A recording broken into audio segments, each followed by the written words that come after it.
I know, good amount of material. I'm told that this lecture and even the review session that we're just about to have today are going to be uploaded on that YouTube site that you should be able to have it a few days before the exam. But why don't we shift gears and talk about the exam, unless people have questions on what we just covered? Where are the questions, by the way? Am I that clear? I can't possibly be. But anyway, so I welcome questions. I know we have a lot to discuss on any given day, but please stop me if there is something that you do not understand. But now we're going to go back to the beginning in some ways and kind of sort of catch up and familiarize ourselves with where we've been. So the midterm exam is pretty simple. It covers the first 14 chapters of the textbook, right? Simple enough, 14 chapters. 50 multiple choice questions, 50, and that's it. I've done true and false in the past, I've done essay questions in the past. They're more trouble than they're worth. I think it's better for this type of material to be tested more in the multiple choice kind of a fashion. So, I mean, look, where am I getting these 50 questions from? I'm getting them from these 14 chapters, and it's usually 3 to 4 questions, roughly, from each of the 14 chapters, right? That's how the math works out. I try to give equal, deference to each of these 14 chapters. Level of difficulty, not super easy, not crazy difficult, somewhere in the middle, sort of how the CPA exam is. It's kind of to that level. Then the other question I get asked is, are they all definitions? Are they all terminology? No, some of them are, but some of them are applying it. How do you apply the statute of frauds? I always say be very careful about reading the question, because some of them, which of the following is not something. So, people just say, oh yeah, statute of frauds, first one. Well, you didn't read the other 4 choices because I asked which of the following is not subject to the statute of frauds. So you should have been, so slow down. There are 2, I erased the board, sorry. I give 2 hours roughly for a 50 question exam. Take more if you want to, but I don't think the exam should take that long. I've designed it so that it isn't gruesome. If you know the material, if you've been coming to class, and we had the luxury this semester of having, with the exception of last week's lecture when no one was here, all of these lectures up on YouTube. You have that luxury to review the material. Please don't go back and reread the chapters. You should have been doing that all along. You should have been taking notes. If I didn't cover it in class, it's not on the exam, right? There's more detail in each of the chapters than we have been humanly able to cover in each of our classes. But we covered 90% of what was in the chapters. The other question I get asked a lot is are individual cases on the exam? What do you think? Should they be? No, that would be really unfair. But, so no, they're not. But the principles from those cases are. I make up my own exam. It's not from a test bank, right? So, I'm trying to tailor it to the way that the class has been conducted. So, yes, there is a lot of material, but, it's a small enough group. People have come religiously to these classes. They've stayed. Everyone seemed interested. Everyone seemed awake. So that's a good sign. So I think, again, it shouldn't be a piece of cake, but it should be something that I would hope most people do quite well on. And remember, it is 30% of our grade, right? So, we have the assignment, which I promise is just about ready to be uploaded. That's another 30% of your grade. And of course, there's a final exam that will pick up from here. So I hope all of that puts it into perspective. And before I get into the review, remember that there are a few sample questions that I just put up, just so you get a flavor for what the multiple choice questions kind of look like. Okay? Questions before I kind of dive back into what it is? And believe me, I'm not going to go, chapter 1 covered X. I'm just going to quickly go through what I think were the key parts of each of these chapters. And the other point I want to make is that, if I'm picking, let's say, 3 questions from a chapter, am I that horrible person that I'm going to look for that very, very difficult exception to the rule? Or am I really looking to see that you have a good understanding of the big concept? Of course it's the latter, right? But that doesn't mean that the exam is easy. I mean, I think a lot of people sort of listen to me at this stage and say, this is going to be a piece of cake. It's not. Preparation is important. Multiple choice questions by their nature are confusing. And, you know, after we sort of go over the exam and you take a look at it and say, oh my God, I can't believe I got that one wrong. You know, it's just the way that the question was worded. And I get it, you know, but it involves taking your time, properly reading it. So, yes, I'm not looking for the most obscure fact in each chapter, but, you know, these are still challenging questions nonetheless. Okay, chapter 1. Chapter 1 is about the legal system, right? So, what is the law? What is the purpose of the law? How is our legal system devised and designed? You know, a lot of terminology here. You know, the one thing I said that we're not doing, I said it when we covered chapter 1, and I'll say it again, that all of these different philosophical thoughts, you know, the historical school, the analytic school, that's not on the exam. Don't memorize what each of these philosophical theories say, but do understand, you know, that the legal system is derived from various different philosophies, and there are some unique aspects to the U.S. legal system, such as flexibility, right? We saw that in the Brown versus Board of Education decision, how precedent can be overturned, right? How the law evolves over time. And then we spent a good amount of time talking about sources of law. And then, you know, there, again, starting on page 11, the federal sources, right? Constitution, the treaties, executive orders. Know what the word statute means, right? I mean, you know, I feel like I've gotten blue in the face sort of explaining that statutes are enacted by Congress. They're at the federal level. They're at the state level. Just want people to have that takeaway, right? Regulations are enacted by administrative agencies, right? I mean, you know, quite like, you know, I don't want people to think Congress enacts regulations, right? I mean, we went and spent time on that. And we all know that courts decide cases. What is that called? Common law, right?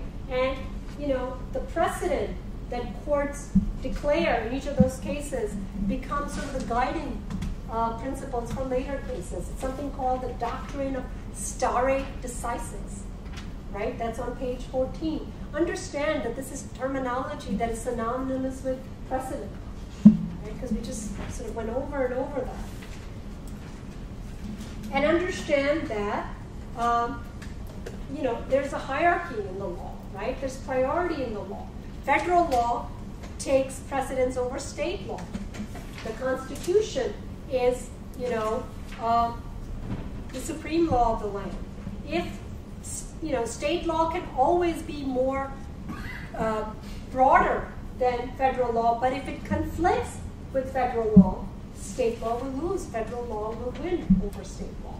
You know, so we talk a bunch about that sort of thing. I mean, and I think that, in broad terms, was chapter 1. And of course, we know where our legal system comes from, you know. I mean, it's an easy multiple choice, but I'm not, you know, if I say our legal system is derived from Germany, Japan, Brazil, the United Kingdom, that's a very, very easy question. You know when we said that it's derived from, you know, the English system. So, you know, again, just that's an example of an easy question. I'm not saying that question is on the exam, but I'm saying that's a very basic question. Okay. I'll pause for a minute or two in case people have questions, and I'll move on to chapter 2. Chapter 2 was on the court system, and it basically was, you know, this business about state versus federal courts.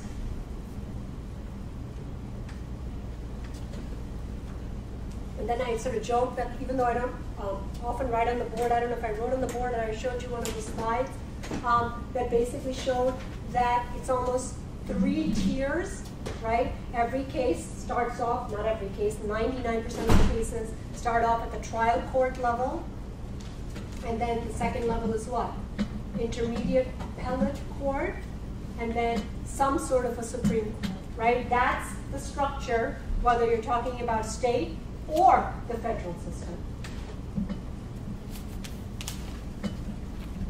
But then, regardless of which system we're talking about, at the trial court level, what we have are limited jurisdiction courts and general jurisdiction courts.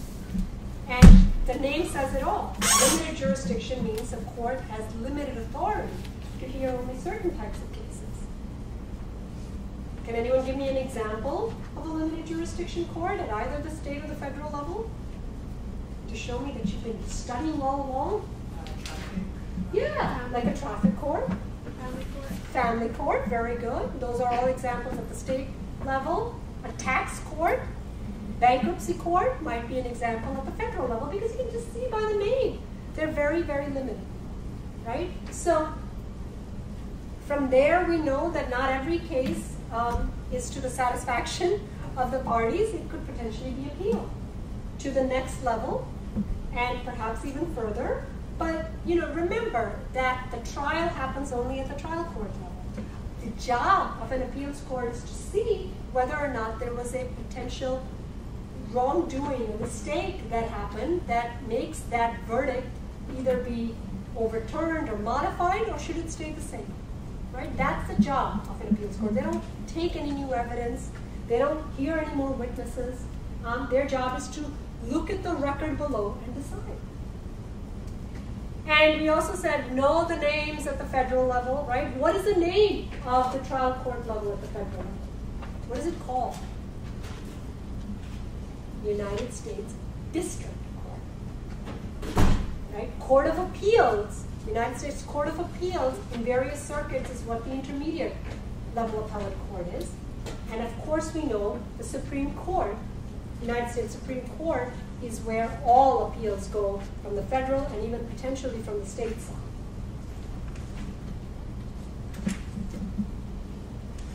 And we said, well, how do you know whether you have something go to the state court or the federal court?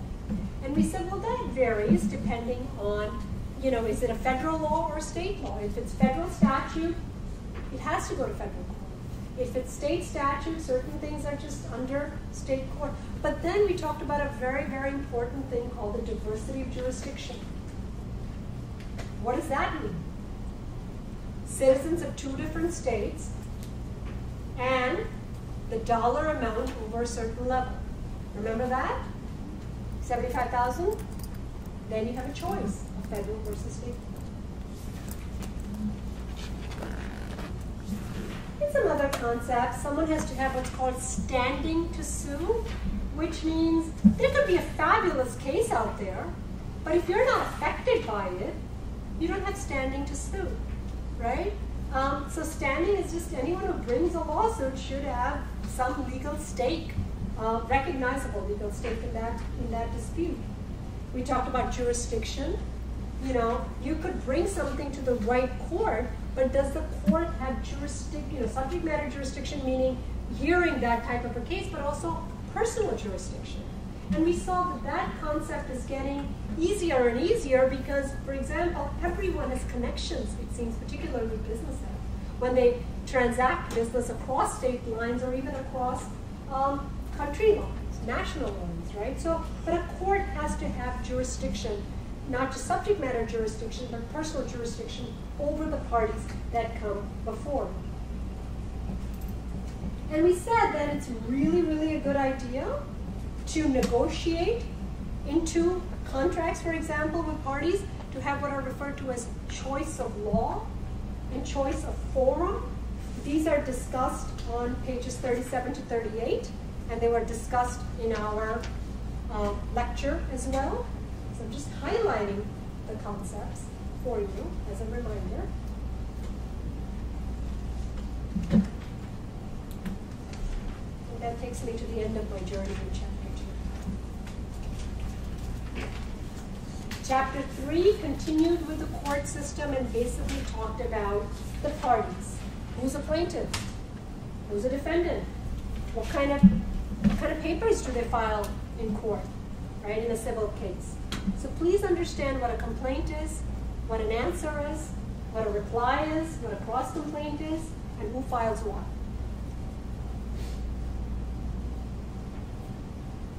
can also understand, what a pleading is. The pre-trial process, the trial process. Pleadings are these very papers that plaintiffs and defendants file. Complaints, answers are example.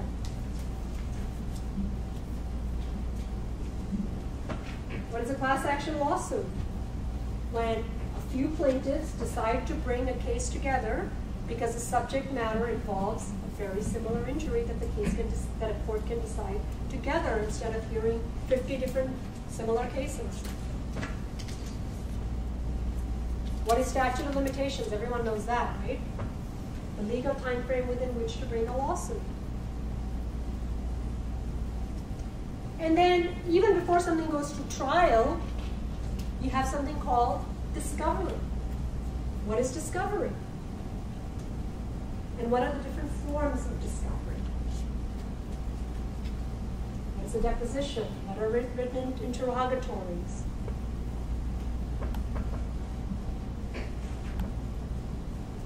Document production.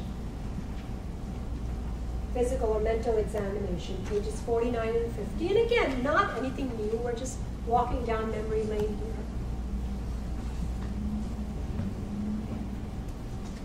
And then remember that, we've talked about, all kinds of statistics about cases getting settled before they even go to trial, vast majority. And one of the ways in which a case could be decided even before it goes to trial is through something called a pre-trial motion. And there are two of the pre-trial motions that we talked about. One is motion for judgment on the pleadings, and one is motion for summary judgment. If you can't write fast enough, it's on page 52. And it was discussed, it's in the slides, it's in your notes. And I'm just giving you examples of things that are big enough in these chapters that should jump out at you. And then, in a trial, we just talk for like 5 minutes what a typical trial looks like, right? I mean,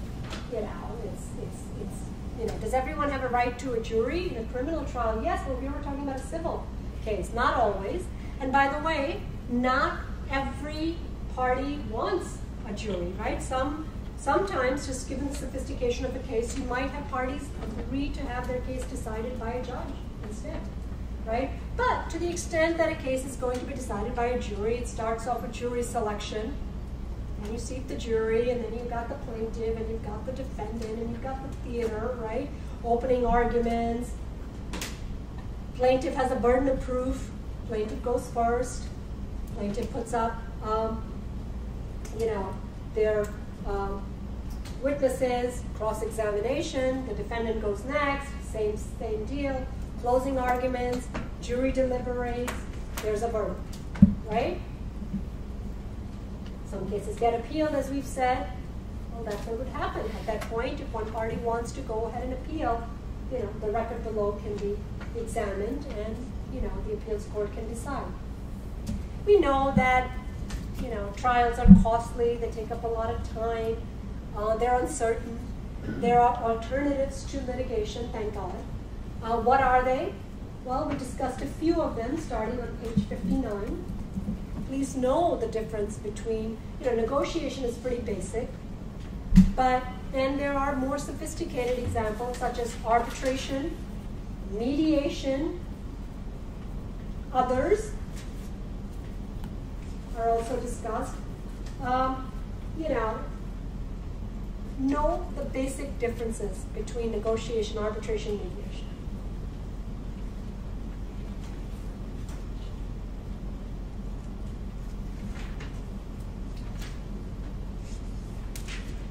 Everyone with me? Let's move on to constitutional law, chapter 4. I mean, a lot of this was pretty basic information, 3 branches of government, the Constitution, separation of power between the 3 branches, but this notion of checks and balances, right? One branch of government acting as a check on the authority of another branch of government.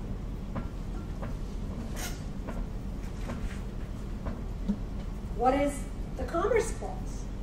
The Congress, congressional authority to regulate congressional authority to regulate commerce, I want to say, among the states, between the states, among Indian tribes, and so on. And, we sort of said, well, this is a way that Congress gets a lot of authority to have laws and regulations passed, because a lot of business, a lot of commerce can be said to happen across state lines. Powers that are not given to the federal government are what? Reserved to the states. That's important. And then we started just talking about different protections in the Bill of Rights, right? And I mean, my God, I could sit here for the next 2 hours going over that again. But please understand, the First Amendment is freedom of speech. There are 3 different types, pages 77 to onwards to 79.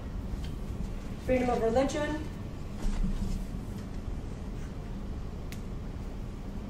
equal, Establishment Clause, Free Exercise Clause. Equal protection, right, is under the 14th Amendment.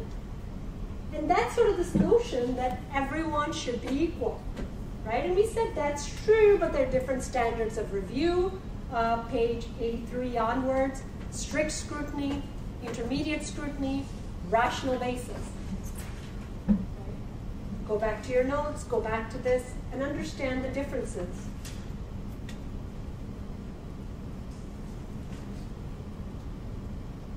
Due process. What is due process? Well, not only do you need to know what law you've been accused of violating, substantive due process, but the law must give procedural due process. The ability to have a hearing, a trial, all of those things before any of our rights as citizens, individual citizens or corporate citizens, can be taken away. And I think the last thing we talked about in this chapter was privileges and immunities. This notion that states cannot artificially deny rights to citizens of other states.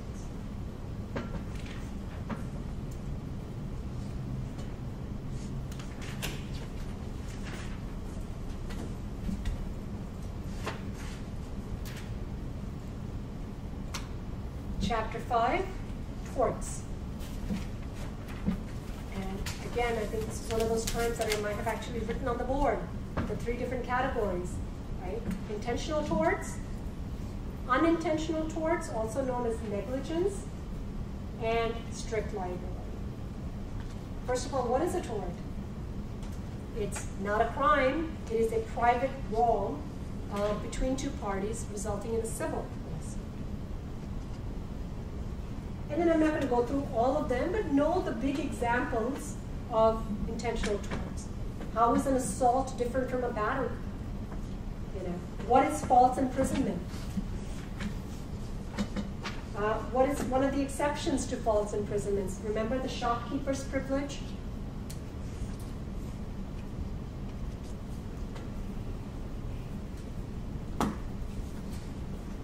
And then with negligence, starting on page 101, it's pretty clear that we need to know what the elements of negligence are. Duty of care, breach of duty of care, causation, and a resulting injury. I mean, I make it sound simple, but remember we spent a lot of time talking about negligence.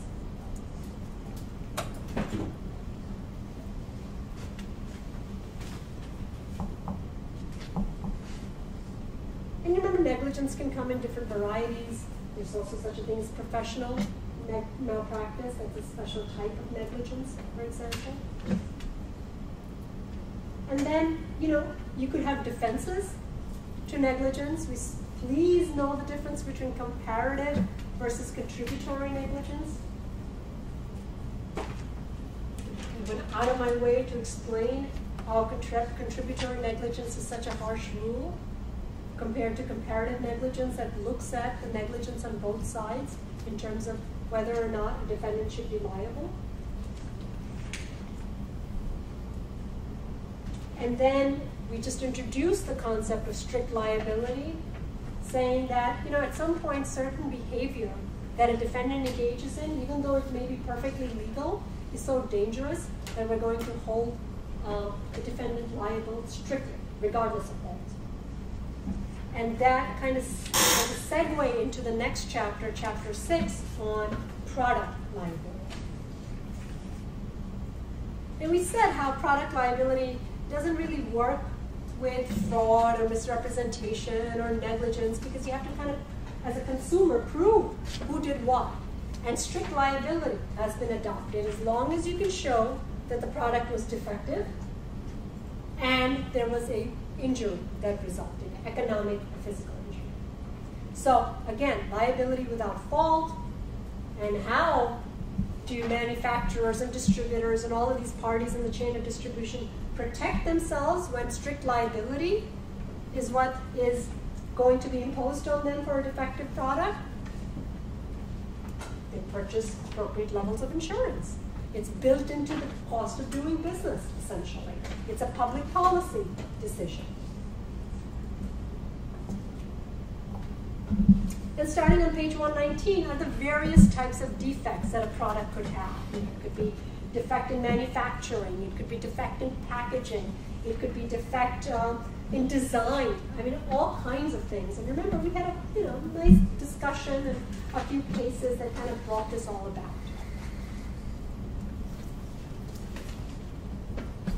And then some of the defenses to product liability, some of them are pretty similar to negligence, for example, contributory versus comparative.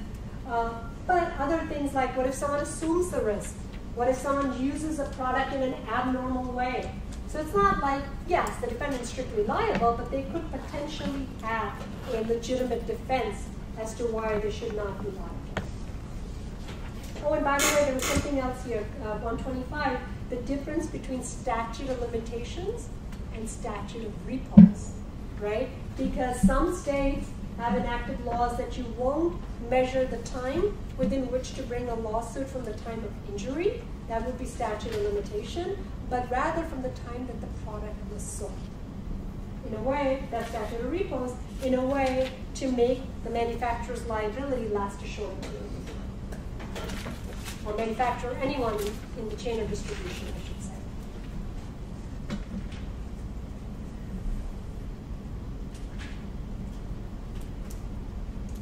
And I'm going to spend a little less time as we get into the later chapters, because it's been just a class or two since we've had it, right? So chapter 7 was intellectual property.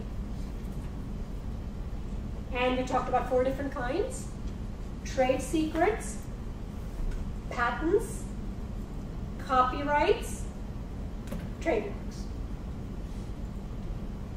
Trade secrets are a combination of federal and state law. The other 3 are exclusively federal law.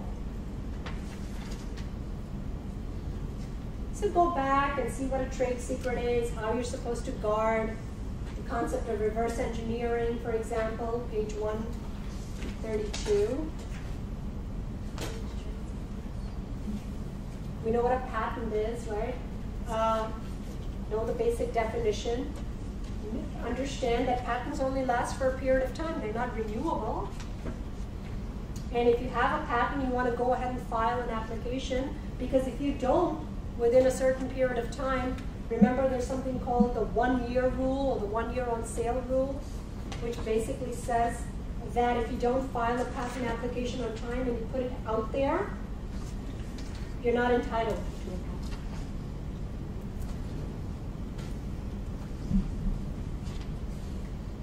And I don't need people to memorize what the length of a patent is. I don't need people to memorize what the length of the copyright is, because the law recently changed, and I'm not interested in that. What I'm interested in is that people understand what the, what the protections are with respect to each of these intellectual properties, and that they understand that, what do you get if someone infringes on an intellectual property, meaning uses it improperly, right? You can sue for damages. You can get what is called an injunction, which is to stop someone from violating your patent rights or violating your copyright. And remember, copyright can be for any, any writing, any music, any, piece of work that is original. some exceptions to violation of copyright is something called a fair use doctrine, right? You can use a small portion. For example, in an academic atmosphere, you can use it for parody, meaning satirization or making fun of something, right? But otherwise, in order to use something that is copyrighted, you have to give a royalty to the person or company that owns the copyright.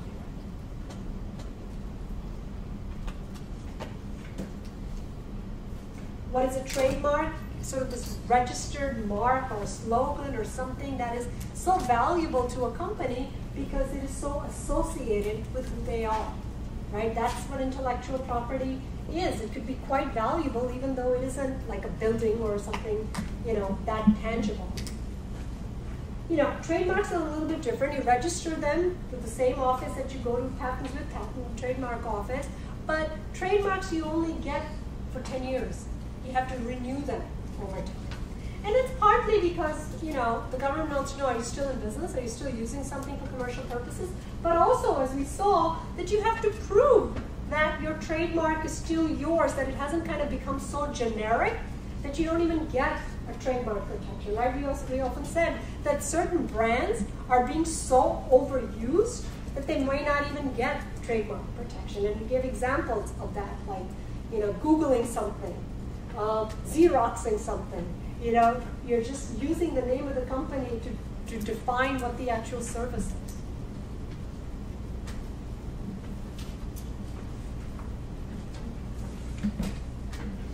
Dilution and so on, again, the notion that trademark infringement, when someone uses a name or a slogan that is so close to your own, that you might say that their use kind of tarnishes your good name, dilutes the value of your good name, that you can stop someone from doing that and potentially get monetary damages as well.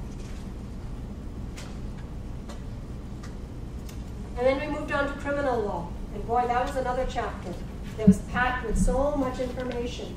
Right? Because here, first you have to say, well, what's, crime could be federal crime, state crime, penal codes or statutes are on both federal and state side. There are different types of crimes. You can classify them as what?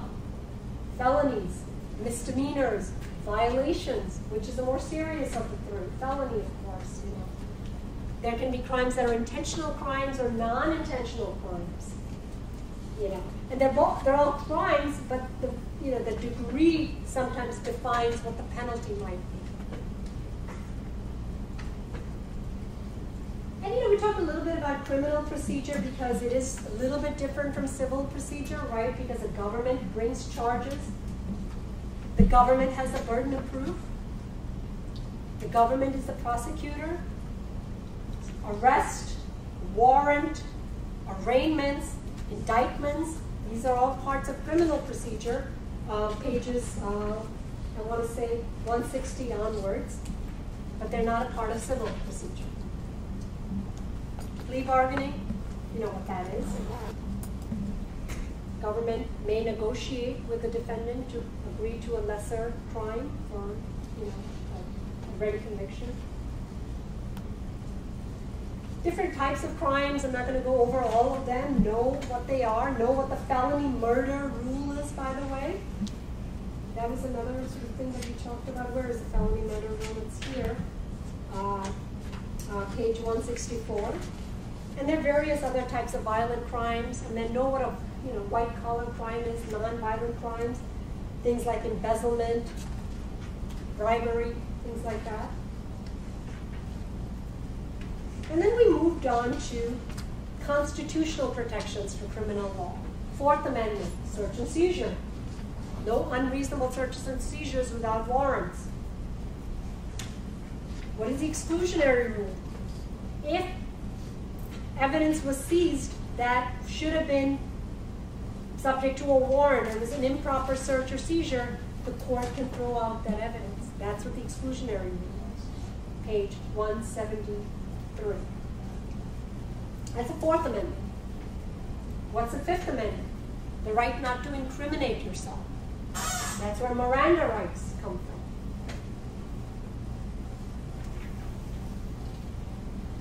That's where attorney-client privilege comes from, this notion that you can talk to your counsel without fearing that that conversation, I should say, can be used against you.